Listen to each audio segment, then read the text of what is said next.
Welcome, I'm the most determined soul, CJ Berry, and I'm here to talk to you today about arcade sticks and the perfect build.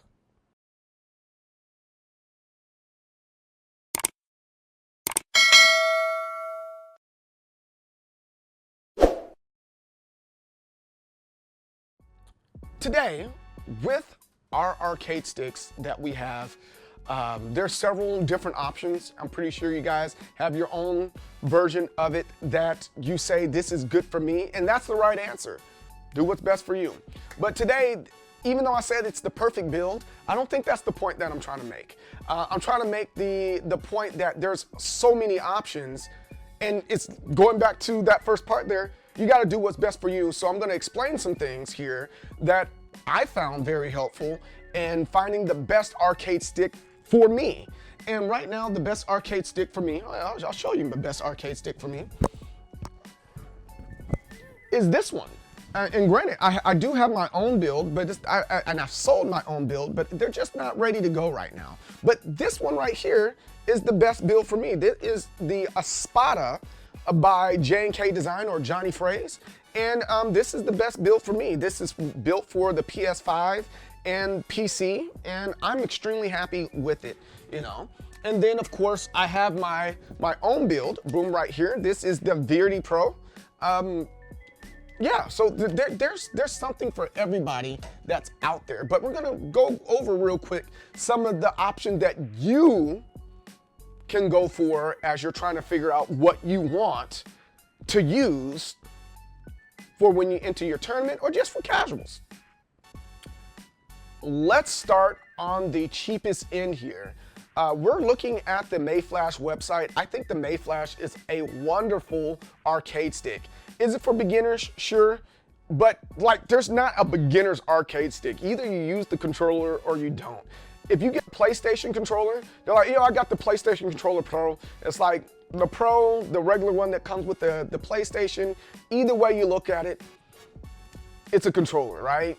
Pro, they're one and the same. You just got a few extra buttons. So this isn't a bad controller for if you're on a budget, right? I think the most expensive one doesn't go over, what, $189 or whatever. So you have several different options here, including a leverless option. Right now, I have the F700. That is a good arcade stick. That's the arcade stick my son uses. And you can do Xbox, PS5, and all this other stuff without a little insert or a little dongle. They also have a version here that is leverless. And I think that's it's freaking great. So do what's best for you. Don't do what's best for everyone else. If your budget says, hey, I can only afford this, get this one. I think it's simple.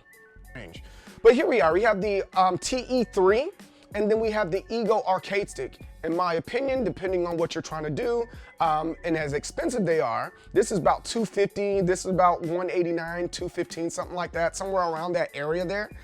Those two arcade sticks, they're cool, but from what I've seen of them, they might be a little cheaply made. It's very plasticky. It kind of feels all plasticky and stuff like that. So I'm not too big of a fan of what they are now, but what they used to be, I like it. An arcade stick that I can recommend is the Deja by MadCatz. That's very similar to what the MadCatz used to be. But, you know, again, we're just going through saying, hey, what's good for you, what's not. This is one of the ones I'm like, do what you want, do what you willst. In the words of Jay-Z, do what you willst. But yeah, they still are in existence. Go get it if you want to get it. But for me, I might do a review, but I don't know if it's worth hurting my pockets just so I can review it, you know. But we shall see if it's worth the effort. I might buy it and then return it. I don't know. Don't judge me for that, by the way. I'm just doing reviews. The one that is the rave right now is the Victrix. Victrix is an incredible arcade stick that's out there. The problem is it's $400. It's $200 short of an actual daggone PlayStation, right? And that's an expensive lever. I can't say expensive enough. It's $499. I'm sorry. It's almost the same price. $499. And granted, it's sturdy, it's hard, pause, no diddy, but it's great. You can have whatever you want engraved it. You go to one of the locals, if you get, not the locals, if you go to Evo and you get one of their blank ones, you can go in there and have them engrave whatever the heck you want on there. As you see, there's some engraved patterns here. But again, the problem is these controllers, they're expensive.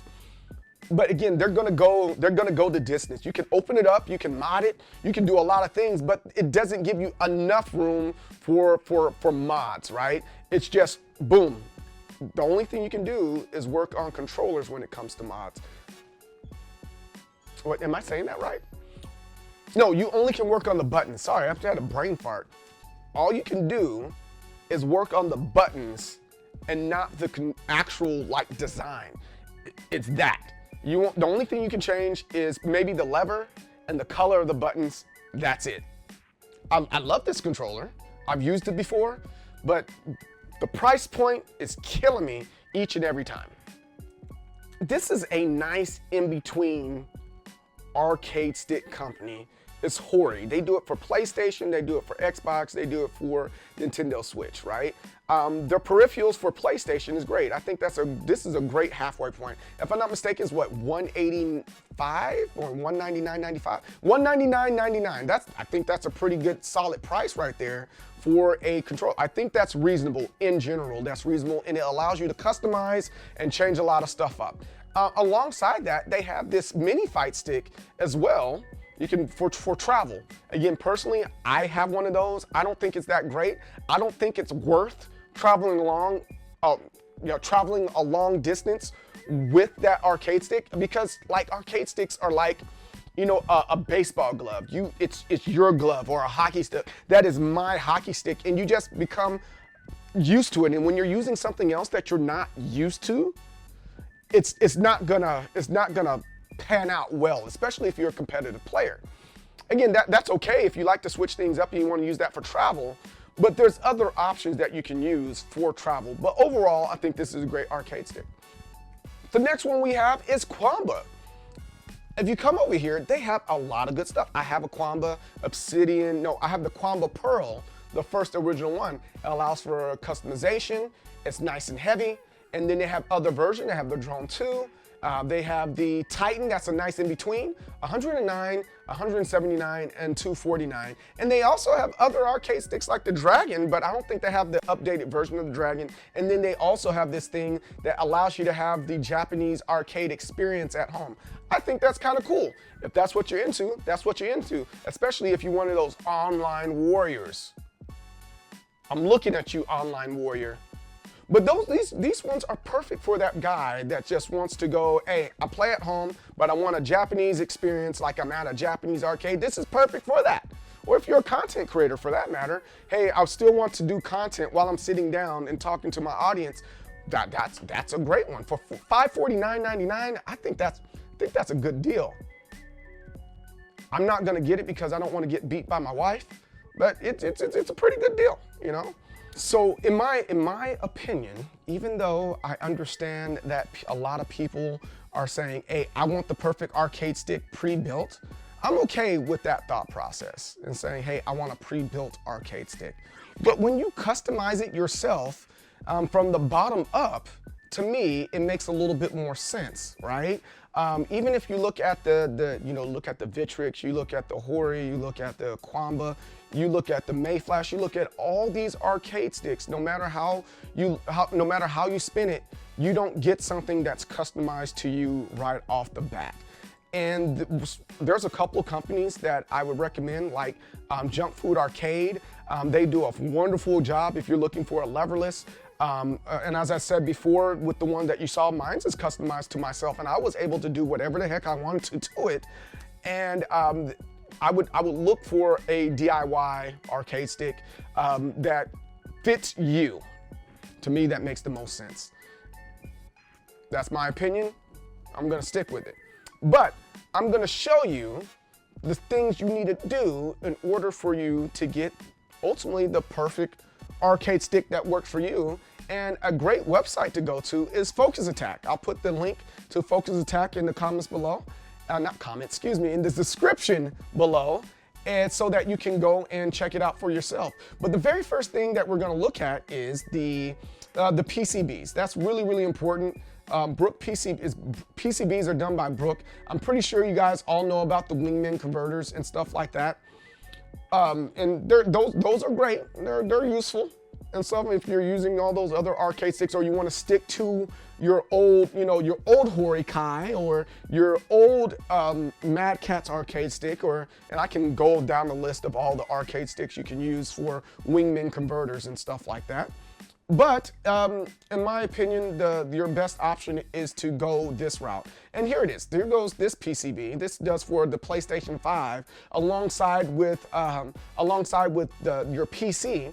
And I think this is a great one. It shows how great it is. It's sold out.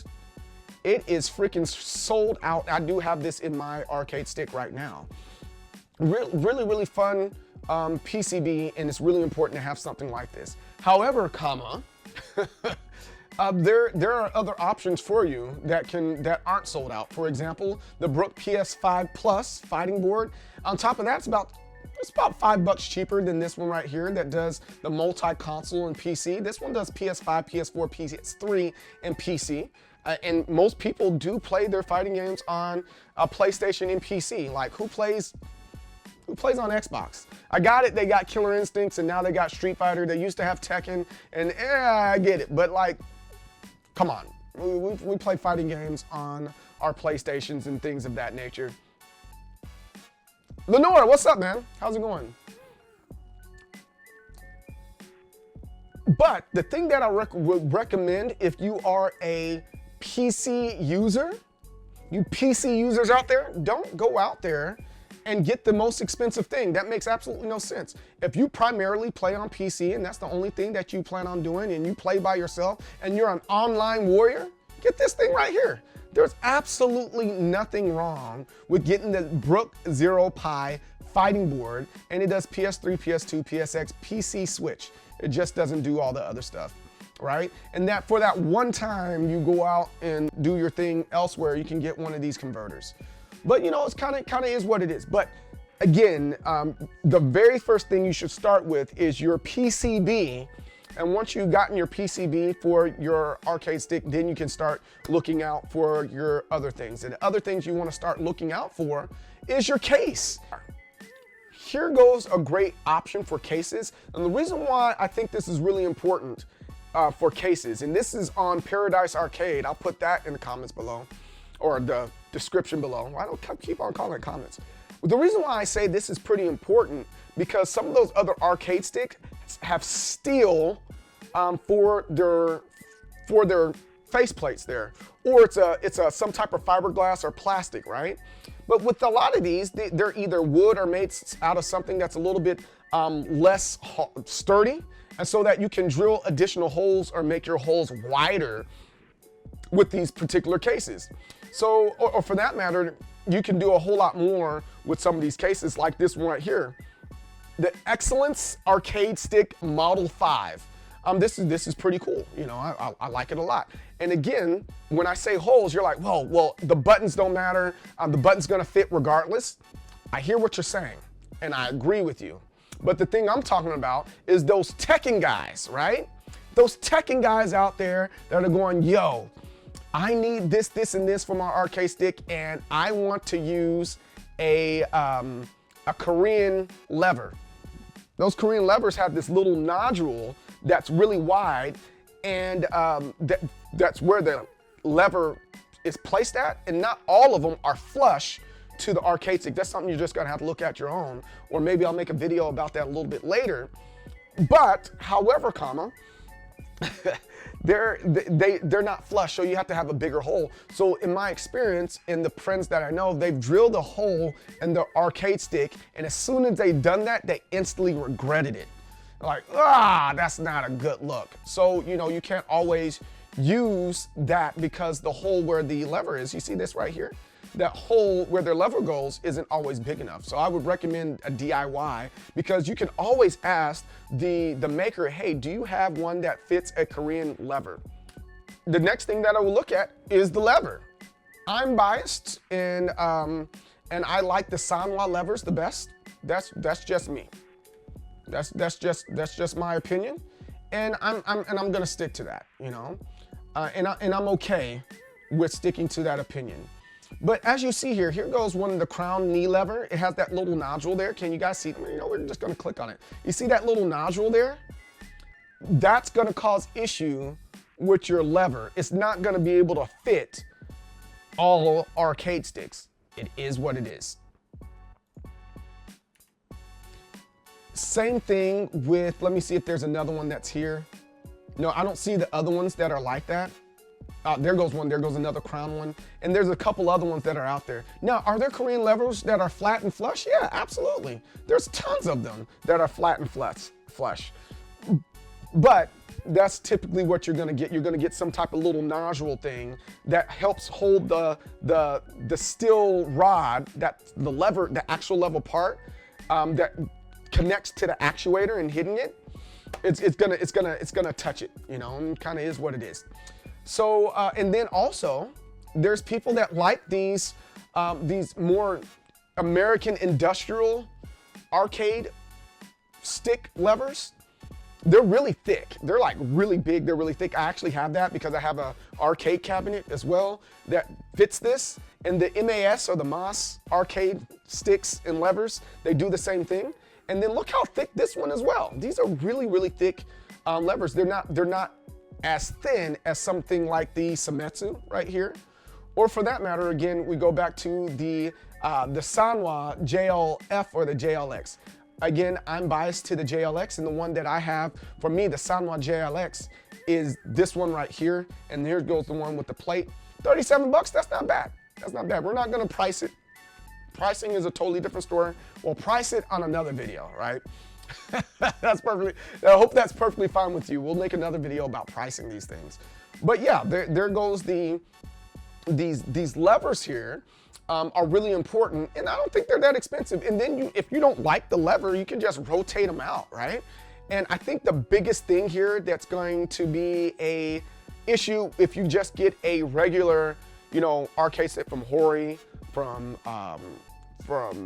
Qanba, from Mayflash, all these different companies, they utilize their own levers, you know, and sometimes the levers that they use don't allow you to fit something else in there. So that's why, again, I'm recommending, hey, do something DIY. It makes a little bit more sense. I like the idea of DIY more than getting something that's pre-built. If I get it pre-built, the only thing I would want to change is the design that's on there, just customize it. But I'm not as able to customize it the way I want to. And again, we'll talk about that on another video about customization with some of the other arcade sticks when we're talking about DIY stuff.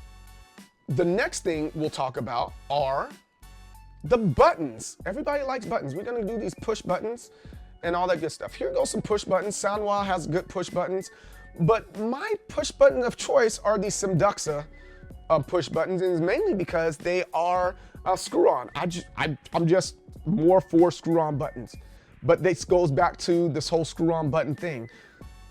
There's sometimes not enough space in the arcade sticks, right? It just kind of is what it is. There's not enough space in the arcade stick for the screw-on. And it's made for the snap-on buttons or snap-in buttons. Kind of is what it is. I don't like the snap-in because sometimes I want to replace a button, I want to replace it fairly quickly, and pushing it and then pushing it out, it hurts my fingers. So I'd rather just twist it on, and it's a little bit quicker, a little bit faster, and I can figure it out a whole lot quicker, and I can replace it a whole lot quicker and put it in. But again, that's just my personal preference as my opinion. But for that price, $395, I don't think that's a bad deal.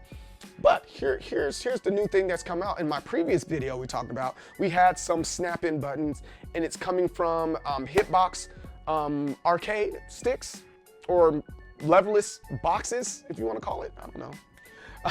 They're a great company. They have snap-in, and they have different options for them, but their buttons are a little bit more expensive. Where you have these snap-ons, you know, it's like $2.95. Theirs are $6. A little expensive, but it might be worth it, right? They're not, you know, factory, I guess you can say. And then finally here, the other things you want to look into when it comes to your arcade sticks and how you want to put it all together is, you know, what other things can I put in there, right, to make it make sense and make it work. Again, that's why I prefer the